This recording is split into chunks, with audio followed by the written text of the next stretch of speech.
Hello everyone, my name is Hamza and today our topic of discussion is analytical chemistry. First of all, analytical chemistry की definition देखते हैं. The branch of chemistry deals with the analysis of different substances. Analytical chemistry की ऐसी branch है जिसके अंदर हम different substances का analysis करते हैं, मतलब उनकी पहचान करते हैं. इसके अलावा कहता है कि it involves separation, identification and determination of the concentration of the components present in the material things. इसमें कहता है कि एनालिटिकल केमिस्ट्री के अंदर हम चीज़ों को सेपरेट करते हैं, फिर उनकी आइडेंटिफिकेशन करते हैं कि कौन कौन से एलिमेंट्स या कंपाउंड उनके अंदर मौजूद हैं. इसी तरह ये भी हम डिटरमाइन करते हैं यानी पता लगाते हैं कि कितनी कंसंट्रेशन के अंदर वो एलिमेंट या कंपाउंड ठीक है उस मटेरियल थिंग के अंदर मौजूद हैं. नेक्स्ट, एनालिटिकल केमिस्ट्री की एप्लीकेशंस की बात करें तो कहता है कि nowadays the field of analytical chemistry generally involves the use of modern and sophisticated instruments to analyze the matter. इसमें कहता है कि आज के दौर के अंदर हम एनालिटिकल केमिस्ट्री के अंदर बहुत से मॉडर्न और एडवांस इंस्ट्रूमेंट्स यूज़ कर रहे हैं मैटर को एनालाइज करने के लिए. नेक्स्ट केमिस्ट्री की जो ब्रांच है वो है बायोकेमिस्ट्री. फर्स्ट ऑफ ऑल इसकी डेफिनेशन देखते हैं. It is a branch of chemistry in which we understand life through chemical processes. Biochemistry की ऐसी ब्रांच है इसके अंदर हम लाइफ को अंडरस्टैंड करते हैं और ह्यूमन बॉडी के अंदर जो केमिकल रिएक्शन हो रहे हैं उनको अंडरस्टैंड करने की कोशिश करते हैं. इसके अलावा कहता है कि it is a study of chemical substances and vital processes occurring in living organisms. इसमें भी कहता है कि जितने भी बॉडी के अंदर केमिकल रिएक्शंस हो रहे हैं उनको भी हम बायोकेमिस्ट्री के अंदर स्टडी करते हैं. और इसके अलावा लिविंग ऑर्गेनिजम्स के अंदर जितने भी वाइटल प्रोसेसेस हो रहे हैं लाइक डाइजेशन, रिस्पायरेशंस, इनको भी हम बायोकेमिस्ट्री के अंदर स्टडी करते हैं. नेक्स्ट है एप्लीकेशंस ऑफ बायोकेमिस्ट्री. कहता है biochemistry provides insight into the structure and function of molecules such as proteins, carbohydrates, lipids and nucleic acids. Biochemistry हमें proteins, carbohydrates, lipids, nucleic acids, इनके स्ट्रक्चर और इनके फंक्शंस के बारे में बताती है. नेक्स्ट है nuclear chemistry. First of all इसकी डेफिनेशन देखते हैं. Nuclear chemistry deals with the reactions taking place in the nucleus of an atom. Atom के न्यूक्लियस के अंदर जो रिएक्शंस हो रहे हैं उनकी स्टडी को हम न्यूक्लियर केमिस्ट्री के अंदर स्टडी करते हैं. इसके अलावा कहता है कि it deals with radio activity, nuclear processes and transformation in the nuclei of an atom. कहता है कि न्यूक्लियर केमिस्ट्री के अंदर हम रेडियो एक्टिविटी को भी स्टडी करते हैं. रेडियो एक्टिविटी ये होती है कि एक एटम से कंटिन्यू रेडिएशंस का इमिट होना रेडियो एक्टिविटी कहलाता है. इसी तरह न्यूक्लियर प्रोसेसेस दो तरह के होते हैं, nuclear fission reaction and nuclear fusion reaction. इसी तरह नेक्स्ट है transformation in the nuclei of an atom. जब कोई एटम कंटिन्यूसली रेडिएशन इमिट करता रहता है उसके एटम के न्यूक्लाई में क्या डिफरेंस आता है इसको भी हम न्यूक्लियर केमिस्ट्री के अंदर स्टडी करते हैं. नेक्स्ट है applications of nuclear chemistry. Nuclear chemistry has many applications in agriculture, medicine, industry and research. Agriculture field के अंदर भी न्यूक्लियर केमिस्ट्री की बहुत सारी एप्लीकेशन है. इसी तरह मेडिसिन के भी अंदर इसकी बहुत सारी एप्लीकेशन है. लाइक किसी ट्यूमर को रिमूव करने के लिए हम रेडियो एक्टिव एलिमेंट्स का यूज़ करते हैं. और इसी तरह बहुत सी इंडस्ट्री और रिसर्च पर्पजेज में भी न्यूक्लियर केमिस्ट्री को हम स्टडी करते हैं.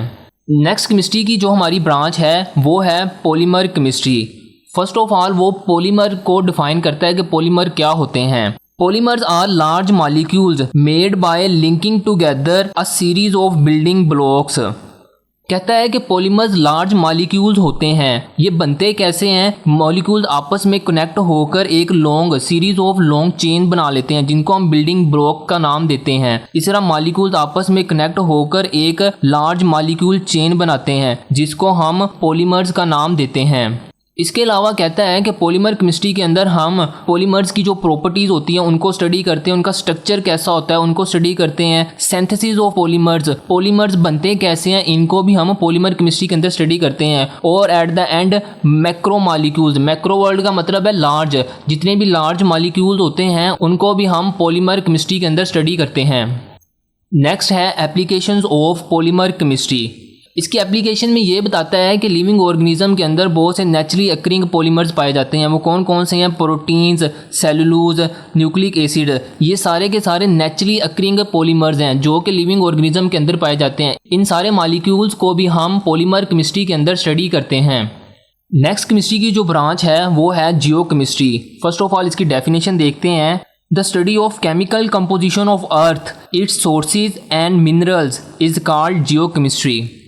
जियोकेमिस्ट्री के अंदर हम कंपोजिशन ऑफ अर्थ यानी अर्थ किस चीज़ से बनी है इसके बारे में स्टडी करते हैं, और इसके अलावा उसके सोर्सेज क्या हैं, वो चीज़ें सारी जिस चीज़ से बनी हैं वो सारी चीज़ें कहाँ से आई हैं। इसके अलावा हमारी अर्थ के अंदर जितने भी मिनरल्स पाए जाते हैं इनको भी हम जियोकेमिस्ट्री के अंदर स्टडी करते हैं। नेक्स्ट है एप्लीकेशंस ऑफ जियोकेमिस्ट्री। इसके अंदर हम जितने भी मिनरल एक्सप्लोरेशन करते हैं, मिनरल्स को ढूंढते हैं हमारी अर्थ के अंदर, जहाँ जहाँ पे मिनरल्स हैं, साल्ट्स लाइक साल्ट्स हैं, पेट्रोलियम है, ये सारी चीज़ों को हम फाइंड करते हैं। इसी तरह जियोकेमिकल मैपिंग करते हैं, ठीक है। इसके अलावा इन्वायरमेंटल मॉनिटरिंग, हमारी इन्वायरमेंट को मॉनिटर करते हैं इस फील्ड के अंदर। फॉरेस्ट्री करते हैं और मेडिकल रिसर्च, ठीक है। जितनी भी दवाइयाँ वगैरह बनानी हैं कहाँ से मिलती हैं, ठीक है, हमारी इन्वायरमेंट के अंदर कहाँ से अवेलेबल होती हैं, अगर कोई चीज़ चाहिए हो हमें, तो इन सारी चीज़ों को भी हम जियोकेमिस्ट्री के अंदर स्टडी करते हैं। नेक्स्ट जो केमिस्ट्री की ब्रांच है वो है medicinal chemistry. First of all इसकी डेफिनेशन देखते हैं। In this branch of chemistry, the chemist tries to design and synthesize medicines or drugs which are beneficial for mankind. Chemistry की इस ब्रांच के अंदर केमिस्ट जो मेडिसिन बनाते हैं उनको हम केमिस्ट कहते हैं। वो डिफरेंट मेडिसिन डिज़ाइन करते हैं और डिफरेंट मेडिसिन की सिंथेसिस करते हैं, नई नई मेडिसिन बनाते हैं for the beneficial of Mankind. इंसानियत के फ़ायदे के लिए वो डिफरेंट मेडिसिन और ड्रग्स वगैरह बनाते हैं। नेक्स्ट है एप्लीकेशंस ऑफ मेडिसिनल केमिस्ट्री। इसके अंदर हम ये स्टडी करते हैं डिस्कवरी, न्यू मेडिसिन कैसे बनेंगी इसके बारे में हम स्टडी करते हैं। इसके अलावा डिलीवरी, ये जो मेडिसिन हमने बनाई है वो बॉडी के अंदर कैसे डिलीवर होगी। इसके अलावा एब्जॉर्प्शन, और बॉडी के अंदर जाके ये कैसे एब्जॉर्ब होगी। और इसके अलावा metabolism of drugs in human body, और जो मेडिसिन हमने खाई हैं वो ह्यूमंस के मेटाबॉलिज्म पर जाके क्या इफेक्ट करेंगी, इन सब चीज़ों को हम मेडिसिनल केमिस्ट्री के अंदर स्टडी करते हैं। नेक्स्ट ब्रांच है एस्ट्रोकेमिस्ट्री। It is the study of molecules and ions recurring in space and intercellular space और इंटरसेलुलर स्पेस के अंदर मौजूद मॉलिक्यूल्स और आयंस की स्टडी को हम एस्ट्रोकेमिस्ट्री का नाम देते हैं। नेक्स्ट है applications of एस्ट्रोकेमिस्ट्री। In this discipline we study abundance and reactions of atoms, molecules and ions in the universe and interaction of these species with radiations. इसके अंदर हम ये स्टडी करते हैं कि एटम्स, मॉलिक्यूल्स और आयंस यूनिवर्स के अंदर कैसे रिएक्ट करते हैं और इन पर सूरज से आने वाली रेडिएशंस का क्या इफ़ेक्ट होता है, इसको भी हम एस्ट्रोकेमिस्ट्री के अंदर स्टडी करते हैं। नेक्स्ट एक एक्सरसाइज क्वेश्चन बताया गया है, क्या lunar mission has recently brought sample from the moon, के मून पर एक मिशन भेजा गया था, वो रिसेंटली वहां से कुछ सैंपल लेके आया है। The following experiments were then carried out on it. कहता है कि जो नीचे एक्सपेरिमेंट बताए गए हैं वहां पे किए गए। बताना क्या है, point out the branches of chemistry these experiment are related. ये जो एक्सपेरिमेंट उन्होंने किए हैं ये केमिस्ट्री की किस फील्ड के रिलेटेड हैं और उस फील्ड के नाम बताने हमने। तो सबसे पहले देखते हैं कि वो एक्सपेरिमेंट कौन कौन से हैं।